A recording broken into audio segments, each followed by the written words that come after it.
Delicate Subject. Chapter 2. Her alarm went off, and she swiped at her Omni-tool to turn it off, disoriented for a moment and in a steeply awkward position that she didn't understand until the presence of Garrus fell into place in her mind. She was cradled in his arms, with him still deep inside, a cascade of recalled pleasure from the night before, constant magic in her blood, making her gratefully stretch back against him. Considering all the stress and worry she'd had to deal with, she had probably just experienced the biggest 180-degree reversal of mental state in her life. Right about now, she felt she could whip Harbinger armed with a teaspoon. She dared to think the word happy with no little awe. Not a word she often used. Garrus stirred and nuzzled the back of her neck, his hand coming around to stroke her hair off her face, then straying down the curve of her ribs, her waist, her hip, and pressing her back, pushing his hips forward to hilt in fully with a groan, correcting what sleep had separated. Definitely happy. He kissed along the back of her neck. Morning, moonrise. Morning, love. He felt like home. He nibbled at the edge of her ear. How long before you have to go be a responsible adult? She stretched as far as she could back against his body. I usually get up early-ish, so there's time for sex. I don't have to be anywhere for 2 hours. His teeth dragged over her spine. Spirits, I love the way you think. You should never have to do that alone, and then we'll get a shower and breakfast. You're moving in. After breakfast.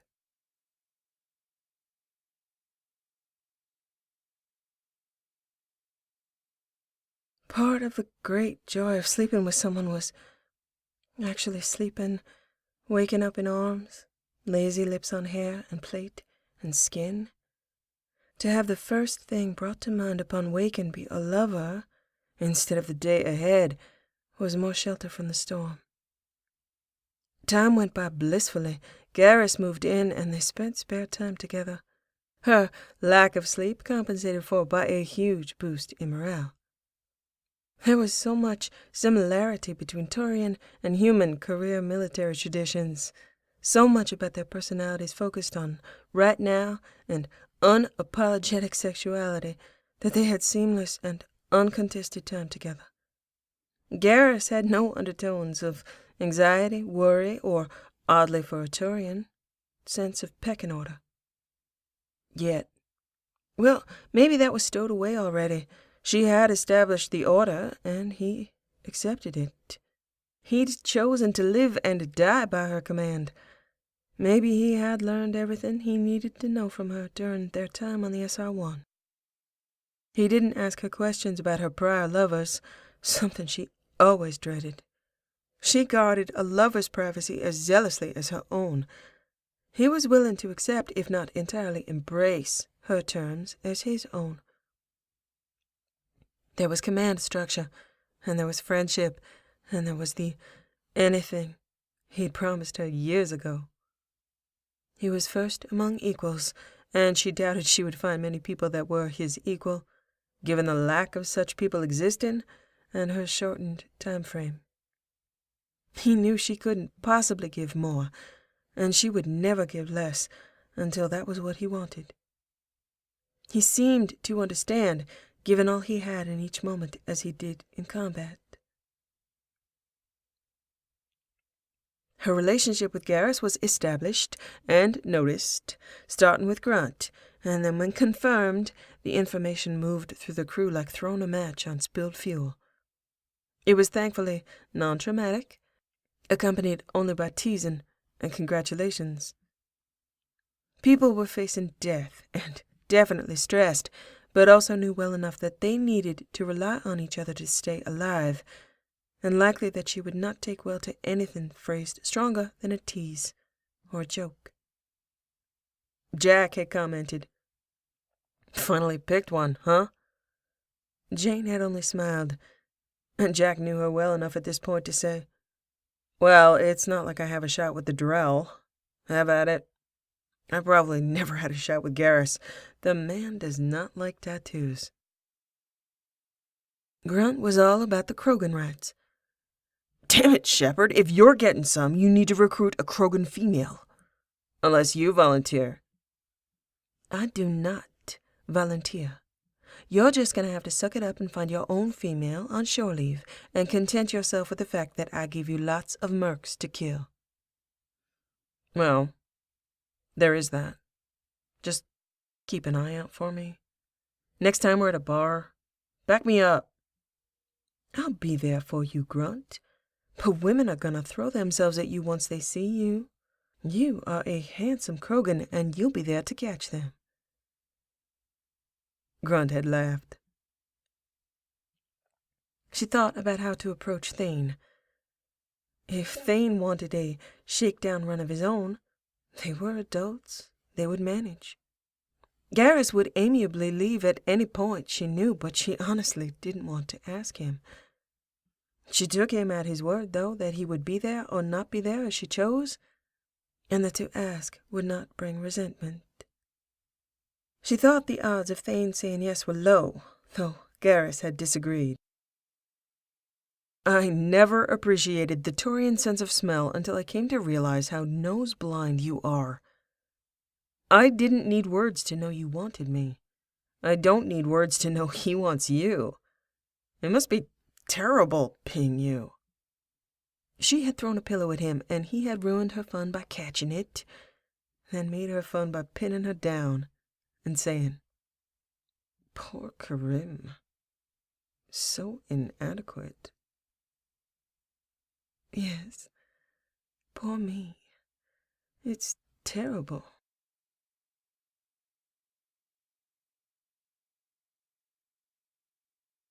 She decided to speak to Thane, to explain and hopefully accommodate. Entering life support, she asked if he were busy, and as usual, Thane was meditating, looking out at the drive car through the window.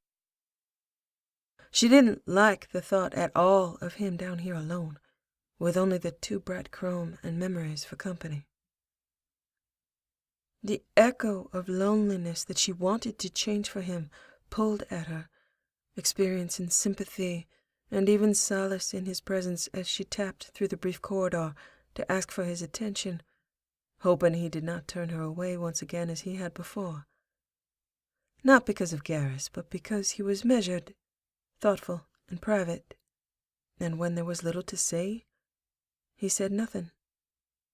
She'd happily sit in silence. Her hopes of success were low, but she still hoped for understanding and letting him know what she felt, regardless of outcome. "May I speak with you? It isn't about the mission, and it isn't as a commander. I don't wish to intrude. I could come back later." He smiled at her. "Of course, Siha. Please sit." He still called her Siha, had explained what that meant, and it made her stomach flutter when he said it. "Thank you. I'm certain you are aware of the relationship I have with Garrus." He nodded in acknowledgement. "I am polyamorous. I would also like to have a relationship with you." Thane's face didn't move other than a very brief raise of his eye ridge. It remained there, suspended as though he had frozen after realizing he had moved. He was still. She was still as well. There had been enough information for him to navigate. She needn't add anything unless he asked. He would not appreciate babbling or humor or over-explanation. His eye ridge went down, and the side of his mouth went up. "You surprise me, see her." She smiled. "No doubt." He sat considering for a long time, and neither of them spoke. She imagined him generating and discarding concerns and questions as they answered themselves from his own insight. But she was unable to really mirror his thought process because he was so guarded. As was she. She respected not rushing ahead into unknown territory. She did not pressure him by seeking eye contact. She waited patiently, neutrally, for him to sort through it all in his time. Her trust was not misplaced. She was certain of it. And she felt better having said it, having asked him. "I have watched you, Siha. You care deeply. You love with distinct and unapologetic passion. You do not always show it, but you do always feel it. Without that trait, you would not be the leader you are. You would not be the woman you are. You offer me yourself. You have a lover, one who adores you, someone who has been by your side longer than I. I believe only you have the power to compel him to leave." He shook his head slightly, body language uncharacteristically bewildered. "Why would you risk that?" "When I approached Garrus, I informed him I would approach you. The only way he could lose me would be to ask me to choose. The only risk I could take would be to not ask you at all.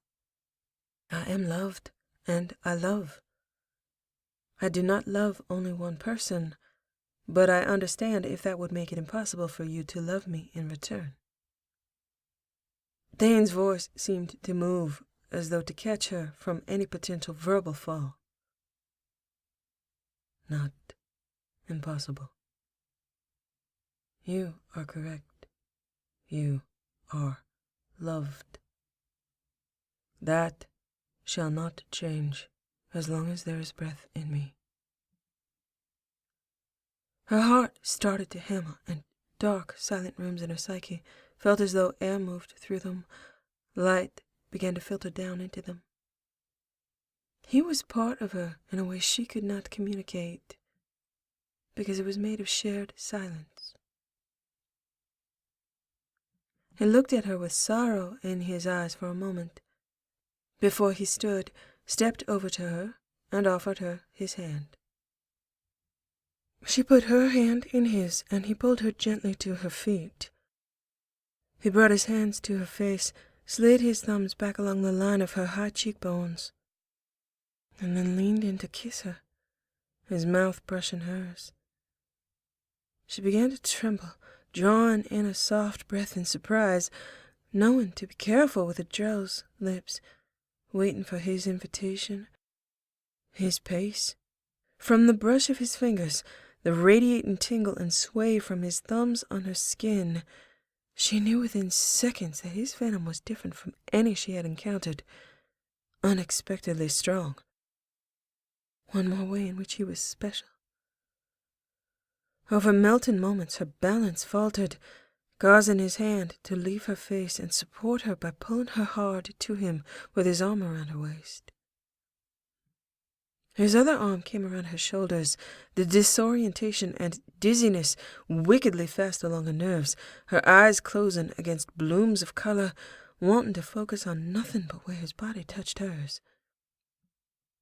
She felt the tearment bubble through her blood, her lips tingling, her mouth vibrating. If she took too much, she might faint. She'd be out, and she did not want to miss this, not a moment of it.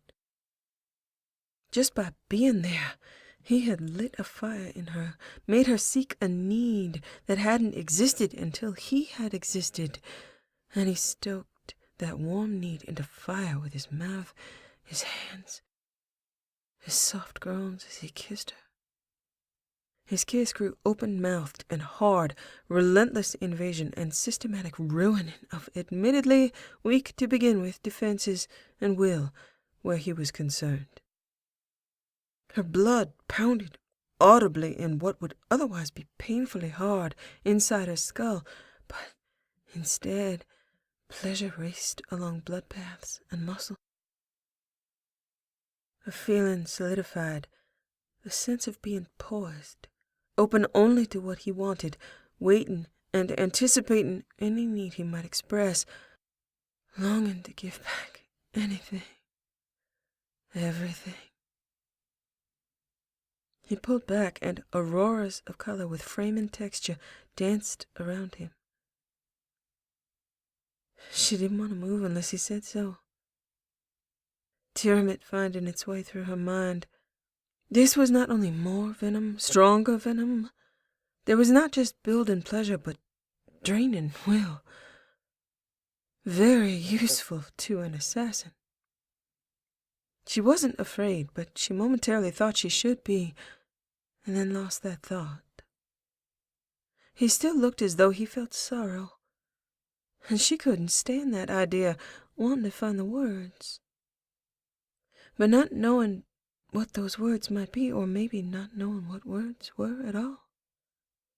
He brought his mouth to her ear, and his blessed words started, making her feel as though her life was starting, and that she had a purpose. Do you love me, Siha? She found the word she needed, the only word possible in response. Yes. I love you. You are wisdom, and you are a guiding beacon. Without you, I would be lost to life, lost to light. She felt the spread and warmth of happiness at hearing his words. They must be true, or he would not say them. He kissed her brow, and then straightened, supporting her. He was her only balance, and she waited for new words or new actions. His hands ran over her back, soothing, and her brows drew together. Something wrong. Something was wrong, and she didn't know what it was, and he had to tell her. Sorrow was filling his eyes, and a tear fell in a distinct track on his face, hallucination enhancing it and making it an unbearable portent. His smile was aching and painful. My beautiful Sia, bringer of fate, I love you. Of the things I might wish for myself, it would be to be a man that deserved you, who would live long enough to show you how you are adored. I am dying, and I am not who you need. Never doubt for a moment that you are loved. Know that this is my will, that you be happy without me. I shall live out my days with the memory of your offer and your kiss. This was wrong and right and wrong, and it felt as though she were back in Morinth's arms, compelled. There was a conflict between what he said and what he meant, and she could not accept, had to accept, could not. She closed her eyes and dragged in a deep breath, pulling up with an effort that broke sweat out on her skin what she knew to be true, and comparing it to hopes, to dreams. He loved her. She loved him. Those were truths. A lifetime of personal discipline that created high, steep walls and inhibition against doing exactly what he was doing, what he knew he was doing, compelling, and controlling gave her the distinct framework to know how to navigate. He was pushing her on purpose to warn her away and to create a boundary. To protect her, to protect him, to... She had to, absolutely had to respect that boundary. Respect his expressed wish of no, but... Damn every bit of self-control she owned, and damn him for knowing it. And damn if it didn't make him even more attractive. If a Prothean fucking beacon and an Ardat Yakshi were not gonna break her will, she'd be damned if he would. She didn't need protecting. Not like this. Navigation meant making that clear to him. Despite the framework, she wasn't afraid. That's not what this was about. He wasn't kind, but he wasn't cruel. He could be and would be if necessary, but he wouldn't be necessary. She knew where she stood. She knew where he stood. And if he was going to do it this way, she could do something in mirror symmetry, call it retaliation and demonstration, and stop at the line he had crossed, the line she would never cross. She took a deep breath, ignored compulsion, ignored hallucination, ignored desire, found her focused intent. She knew what he meant, knew he was right, but right did not mean true, and only their shared silence made up that difference in nuance. She finally used her hands, lifted them, and traced the textures of his face, knowing the reality from the illusion, separating them and appreciating them for who and what they were. She said with a strength she suddenly felt, pulling it from some internal well, "Thane, you deserve me, because I say so." She took her own kiss from him, disregarding the swirling chant of venom as she might disregard a broken bone or a gunshot wound during battle. It was there, and she knew its power, and it could fuck off for the moment. She had something to do. She wanted to give him what he wanted, but there was something wrong with the shape of his words, so she would give him what he needed.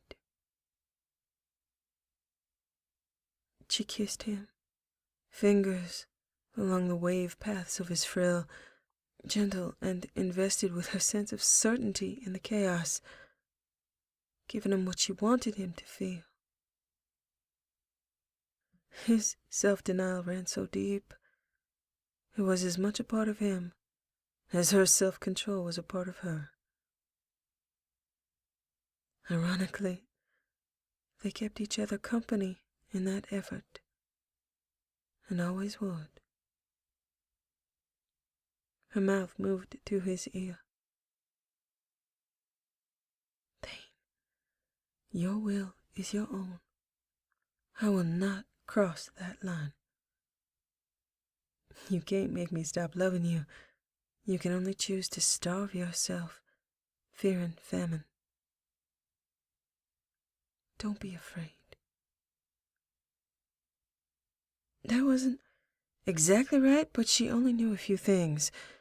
There were too many things, and she was satisfied with swimming up through the whirl he had created and finding a truth.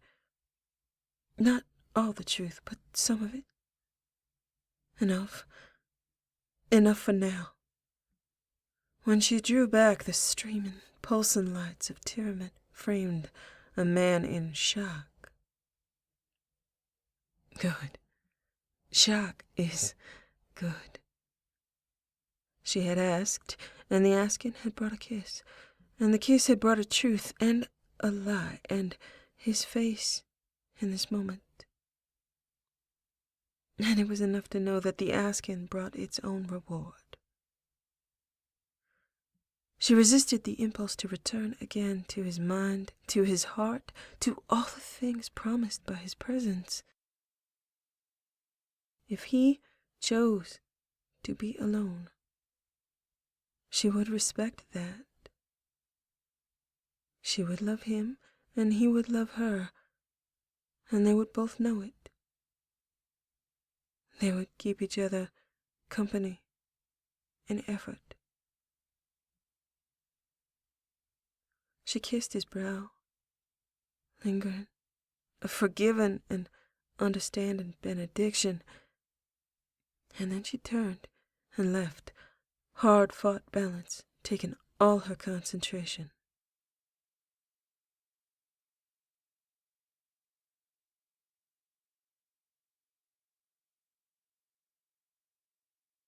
Admiral Hackett had made a request, and she was going to fulfill it, hoping to score some alliance points.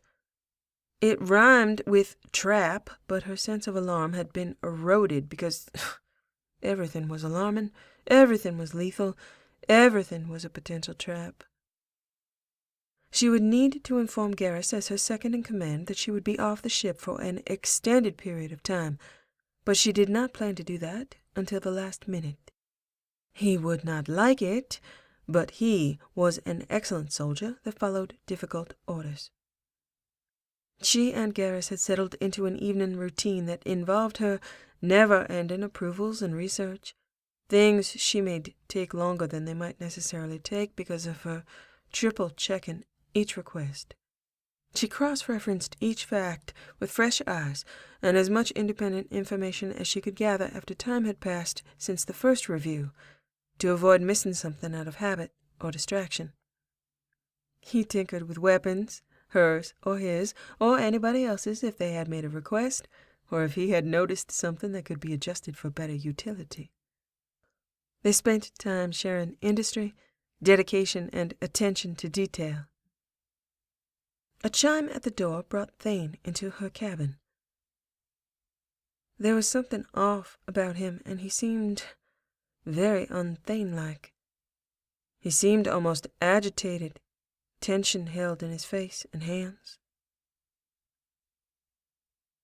She asked him casually, "What's up?" She didn't want to draw attention to his agitation, but like the Garrus could smell whatever was going on. Thane stood in the entryway, hesitating, until she gestured him in. He did come in, but only after more hesitation. Garrus said, "It appears this is something important. Would you prefer that I left?" Thane raised a hand. "No, I believe this is something that you should both know. Please stay." Jane waited. Garrus was stillness. Thane was silent for long moments. In discussion with Edie, she mentioned we were on the way to the Bahak system. I grew concerned. "Yes, I have a mission there." Thane's jaw jutted briefly, and he twisted his head slightly. "There is only one location of note in the Bahak system, a place where I have had dealings." Garrus sat back, crossing his arms over his chest. Jane was not going to give anything away right now, so she also stayed silent. Eyes on Garrus, Thane said, "There is a Vakarian Black Ops prison in that system, and little else. It appears we are headed straight for it." He turned his gaze to Jane. "I was concerned you would attempt infiltration with a team of 3. The idea that you would attempt to infiltrate that facility alone is something I would warn you against." His eyes grew harder. "I would be willing to physically restrain you to keep you from attempting it." Garrus laughed, and Jane smiled. "Objection noted." Garrus said, "Now I want to hear why." Thane's eyes turned to him. "I know the facility well. I have infiltrated it in the past. However, I had resources at my disposal that Shepard does not have, and the risk was higher than I knew. I also had only to get in and get out myself, not attempt to leave with another person. Jane tossed her datapad aside with frustration. Well, it's not as though my job is a breeze on a normal day. It is an unacceptable risk taken for an unknown reward. I do not trust Hackett. I do not trust that this is not a trap, and I find it hard to imagine any outcome that would benefit you, and many outcomes resulting in your torture and ultimate death. How the hell do you know it was from Hackett? Thane said as though she should know better, and she probably should have. You cannot imagine that I would enter into this discussion over your life blind. The most likely outcome would be that you would dismiss my concerns or lie to me, and I do not have the time to waste on those courses of action. Jane closed her eyes. So much for privacy. She tilted her head back, massaging the bridge of her nose with her hand. Whatever damage could be done regarding security had been done. Drilled Genie was not going back in the bottle, and she should listen to why he took the risk. Her own sense of trap intensified with the information he gave her. She dropped her hand and said, Don't sweat it, Thane. I have little expectation of privacy to begin with. I trust you. You wouldn't do it, well, let me rephrase.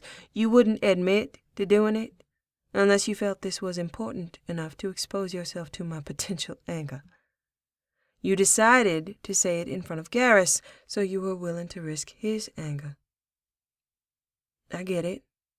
I know you're risking your life, so I don't risk mine. You can both stand down. No executions today. Garrus said, Really? I was mostly thinking of shaking his hand and asking for access to his decryption suite. What the hell is going on? Another element of Thane's approach clicked in like the final tumbler of an opening lock. Yeah. Thane's smart. Another reason to say this in front of you. Plausible deniability lost. Damn it. Go on. Enlighten him. Hackett has proposed a single operative mission of facility infiltration, with Shepard going in alone and bringing out an Alliance member. I know the facility, and unless she has had blueprints and facility specifications delivered to her, which is unlikely, and inside cooperation, which was the only thing making it possible for me to attempt it, she is going into an unacceptable level of trap and needlessly risking capture in a facility capable of defense against military-grade assault. The variety of torture available room to room should give anybody pause. He turned back to Jane, and she was drill-scolded. Your mission is more important than any one member of the Alliance. They have offered you no resources, no support to get this done. Garrus turned to Jane for confirmation. She shrugged. Yep, we can both read. What possessed you to say yes to that? Jane looked at them both in turn. If I can read both of your faces, I believe the only acceptable answer is ego or possibly hubris. But I'm a soldier. I say yes. It's what I do. Thane said with contempt for the idea dripping from his voice. You are not an Alliance soldier. The risks are unacceptable, and to say yes to this is to say no to the team you have built, the goal of the collector base. It is foolhardy and beneath you. She shrugged dismissively. I don't know about beneath me. I've done some pretty stupid things. Garrus said, You have a team now, Shepard. What would make you discount them? Because I'm the commander? Because I'm an infiltrator? Because it's theoretically secret, and I am not in the habit of making others take risks without clearance, and I can't grant clearance? I was asked a favor. In confidence, perhaps you both might understand that happening to me. Thane didn't take the bait, dismissing her attempt at distraction. That is why I have taken it upon myself to gain that clearance and transfer it to Garrus. Siha, do not do this thing. I present not only the extent of the problem, but I can provide a solution. I still have the information on that base. I still have contacts. I can make arrangements for extraction without risking your life. I could use Vakarian agents of proven, negotiable allegiance. I have more than sufficient means, contacts, and influence. The end result would be Dr. Kenson, no longer in the facility, returned to Alliance hands. You are an infiltrator, yes, but you are trained for the battlefield and not in subtlety. This is not about leaving a trail of bodies in one direction. It is about moving in and out, taking no life, not being seen, escorting out someone with an unknown capacity for stealth. Jane shrugged as if to say, Yeah, that's fair. Dante's Towers had proven his point for him. This conversation was proving his point for him. I suggest you ask Liara regarding all information about Dr. Kenson's project. Garrus said, Either way, it would be inviting disaster to go in unprepared. Do it. We'll hold our course. Let me know your progress. You've convinced me. Thane visibly relaxed, and Garrus said, Thank you, Thane. Thane nodded, and a look passed between them. Garrus leaned back. While we're being indiscreet, why aren't you two sleeping together? Thane's eyelids raised. Surprised at the question, or surprised that she hadn't told Garrus what had happened? Both? Jane said, He turned me down. Garrus looked more closely at Thane. Really? Thane said. There were incompatible. Jane shrugged. Seemed compatible to me, but the man has free will. Thane looked pained, and something else. His eyes moved from Jane to Garrus, and then Garrus said, Oh, okay. I think I get it. Well, one good invasion of privacy and risking of life for a good cause deserves another. Garrus walked over to the now obviously uncomfortable Thane. Moving slowly, Garrus loomed over him, tipped Thane's chin up with the turned side of a talon, and kissed him. She was not even considering averting her eyes. Her privacy had just recently been violated by these two. She was going to enjoy this. Thane could not possibly have anticipated being kissed by a Taurian, because they didn't kiss, except for this one. Damn, but she had excellent taste in exceptional men. She heard a sharply indrawn breath, didn't know who it came from, but Thane hadn't killed him yet. Didn't look like that was going to happen.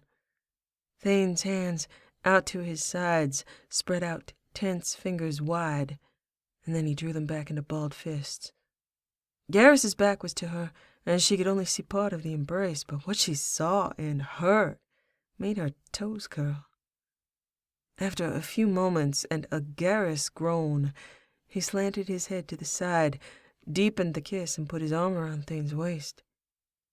Thane's hand came up behind Garrus's fringe, sliding fingertips along the height there, eliciting a Thane groan and a Garrus groan together. Beautiful sounds. She couldn't stop her smile. She did refrain from clapping, but only just. She could see when Tyramid began to affect Garrus, who let out a heartfelt, helpless moan. She knew the taste of that moan exactly. Thane made a sound that she understood as well. Turian magic. With one hand on Garrus's shoulder pushing down, and his other hand at the back of Garrus's fringe tips, tugging, Garrus's knees bent and his head tilted back. Now she could see so much better. Garrus's arm around Thane's waist looked more like holding on than holding to, and Thane's hands moved to the sides of Garrus's throat. Thane tilted Garrus's mouth under his, robbing Garrus of height and balance in brief seconds. She could see that Thane's hands were trembling. Garrus staggered back slightly, put his hand out for support, and sat down heavily on the couch. Thane had difficulty regulating his breathing. She just kept smiling. Finally, she got to be smug for once. Garrus said, "Okay. Point made." Thane still had difficulty regulating his breathing. Jane's lips twitched, but she did not laugh, taking in her flustered gentleman. Garrus said to Thane, "We've got work to do, and I assume you need privacy to conduct yours with your contacts. You need to come back later." Thane smiled slowly, clearly relishing his new opportunities. He bowed and then left. Garrus leaned back, his fringe hooked over the edge of the couch. "Oh, by the spirits, I'm not gonna lie. I'm a little bit intimidated here." Jane grinned. "What the hell just happened?" "I kissed him. Did you miss it?" "I did not miss it. I missed..." "Why did you kiss him?" It was an impulse, but I had a bit to go on. I know he wants you. I even know he wants me. I thought what he didn't know is that I wanted him. The man just saved your life extravagantly, by the way, and by extension, a lot of lives, mine included. It was only fair. Of course, it was only done out of fairness. So, he turned me down to avoid making you uncomfortable? Yep, that was my hunch anyway. Seems we cleared that up. That is chivalrous. Yeah, he'll be back. Jane stood up and climbed into his lap facing him, and his arms came around her with a convulsive groan. That man is not a normal drill.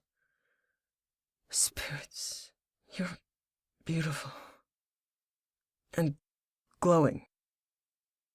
Jane leaned in and nudged at a mandible with her lips until he groaned. She confirmed for him. He is not a normal drow.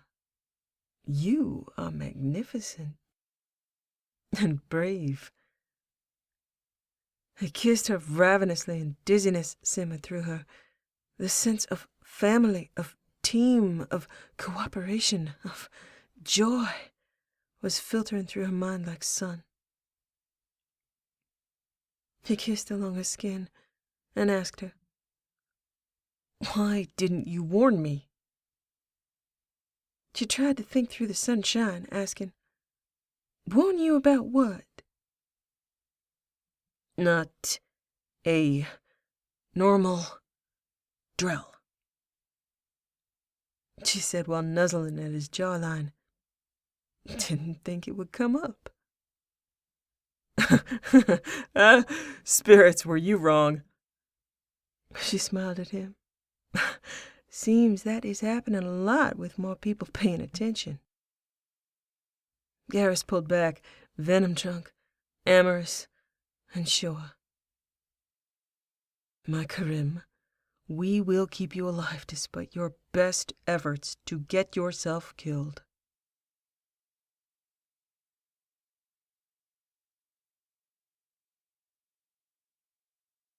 They didn't see Thane again that night, or the next night. He was closeted and making arrangements. Discussion with Liara made Jane and Garrus more certain that Thane's way was best. Thane was up for nearly 3 days straight, formulating the plans and contingencies of Amanda Kinson's rescue. Jane dove deep into research, and Garrus had assisted with day-to-day ship operations, research, and coordination with Liara. Sleep had caught her once at her desk, and Garrus had carried her to bed. She had kissed him lingeringly, thanked him, and then immediately gotten back up and taken a stim, gone back to work. He had not argued and was blessedly free of facial expression indicating disapproval. She felt gratitude she had not expressed. The only thing that existed right now was the job, her focus against the backdrop of catastrophe self-enforcing. She did manage some sleep, but once Thane had given her an active role in moment-to-moment choices, she was in for the duration. Liara had responded quickly to her questions, telling her, "After looking into it, the station where Dr. Kenson worked has a number of irregularities. There are many people going there, but no travel off the station. Communication to family goes unanswered. It isn't due to security, and it isn't about encryption. People go there, and then after a few days do not answer or send outside communication, and they never leave. I have some data that reflects suspected, indoctrinated sites, and they tend to follow the same pattern. Whatever this project is, my best advice would be to call the Alliance's attention to it. Let them handle it with force. I don't know how indoctrination works, but I do think this is what it looks like. The previous shadow broker had been running comparison studies, and Glyph has a database. I'll look for more information, and I'll let you know. This isn't right, Jane. Don't go in there." Jane changed the humidity and temperature controls in their quarters to those recommended for Drell occupants, warmer and drier. Well, it just meant she could wear less in the way of clothing, right? She could tell Thane was tired by his skin going dull. Her time with Urim had taught her signs and signals she knew intimately. It was as clear as red eyes might be on a human. She wanted Thane to move in, and she hadn't time for romantic gestures or poignancy. She just wanted it done. Garrus had been easy telling him to move in, but Thane was different. She asked Garrus to figure out how to convince Thane to move in. He was clearly more persuasive and charming, and not ready to fall over asleep mid-posture or say things like, "Move in, good," which is where she felt she was heading. It would work, and that's what mattered. Garrus was so far the most successful at getting a yes out of the man. Decision-making was difficult in the dark, but Jane was grateful, very grateful, as it turned out, that Thane had intervened. His contacts were able to get Amanda Kenson out of prison and transferred to the ship. Jane asked Samara to carefully question the woman, find out as much as she could about Kenson's project.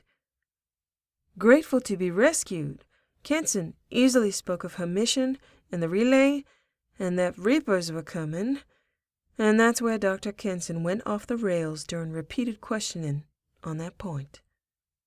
Samara was able to calm and soothe her, resorting to mind probe after the realization that the woman's mind was already gone, and not being able to risk further loss of time on justifying gibberish. Kenson knew the Reapers were coming because she had been told by an indoctrination artifact. Relays and Batarians and Reapers. Oh my. Samara told Jane that it was very informative. To navigate the mind of an indoctrinated person, though she herself felt no ill effects, so based on her observations, indoctrination was not applied through the transitive property. If I feel the urge to kill you instead of the collectors, Shepard, I will let you know immediately. So comforting. They had vanishingly little time. With the information she had, Jane contacted Admiral Hackett, advised him to independently confirm. She recommended they detonate the asteroid remotely, evacuating all staff with overwhelming force and keeping them isolated, as they were most likely indoctrinated. Dr. Kenson was returned to Admiral Hackett alive, and Thane arranged through his Batarian contacts to warn the colony of imminent destruction, with manufactured evidence regarding the Mass Effect relay being unstable and ready to detonate. The Alliance was not implicated. Evacuation was arranged, and Jane had insisted Alliance transport be diverted to offer help, as the Batarian fleet was not close enough, and there was not enough transport on the colony to evacuate everyone. It was the first cooperative Alliance-Batarian humanitarian effort. Batarian effort? It was effort. People were alive. She stood at her console in the CIC, going over correspondence and reports, composing correspondence, and occasionally just standing there, exhausted and waiting for a sixth wind. She had been up for 3 days now, and the stim was wearing off. Evacuation was still in progress, and the detonation was in 2 hours. 94% had been evacuated. 2 hours. A new stim would keep her up for 6 hours, but she was nauseated and shaky already, far past recommended dosages and uses. She'd been up for 5 days once. It hadn't been pretty. She didn't want to repeat it. At this rate, she just needed to sleep for a day, not go to the medbay for a week. She could stay awake for the last 6%. She did it with gritty eyes and gritting teeth and blurred vision, but she did it. Hundreds of thousands of lives were saved, not a drop of human or Batarian blood spilled. And a Reaper invasion was thwarted. She hadn't left the ship. The lesson of team would remain with her from that day forward. She spent those 2 tense hours considering the trust and bond she had forged with Garrus, with Thane, with Liara during this crisis. She considered that her odds of a better outcome on her own were realistically negligible. She absolutely had to counteract her tendency toward command isolation. The Alliance was no longer her family, and she knew it. Her trust in Admiral Hackett dimmed. He would have thrown her like a scrap of meat to a pack of Batarians to rescue an indoctrinated woman who would have turned on her, and everyone they had just saved would have been at ground zero for the first full Reaper incursion. Hundreds of thousands of indoctrinated or slaughtered Batarians. She did not think that Hackett intended for it to be a trap, but him doing it as an honest mistake was not reassuring either. Thane dishonestly getting the information required was much preferred. She had been guilty of hubris, and she had not been triple-checking everything she needed to check. Now she needed food, sleep, painkillers, and shore leave. She asked Joker to change course and head toward Ilium. She didn't like the Citadel because she didn't trust the Citadel and spent only what time was necessary there.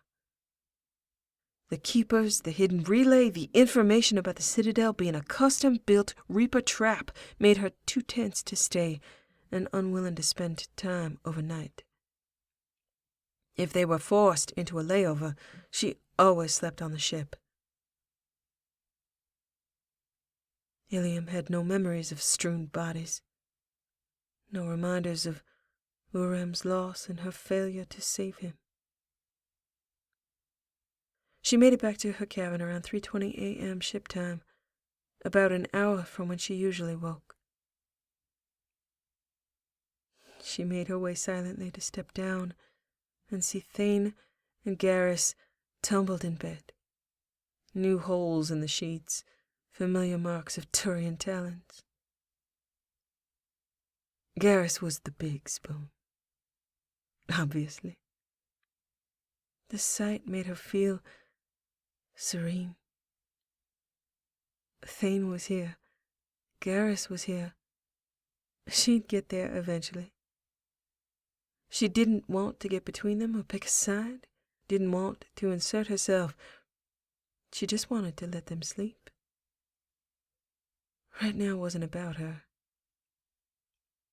She silently took a utilitarian shower, stowed her gear, shut off alarms, and chose to curl up on the couch, her eyes drinking the sight of them in until she fell asleep.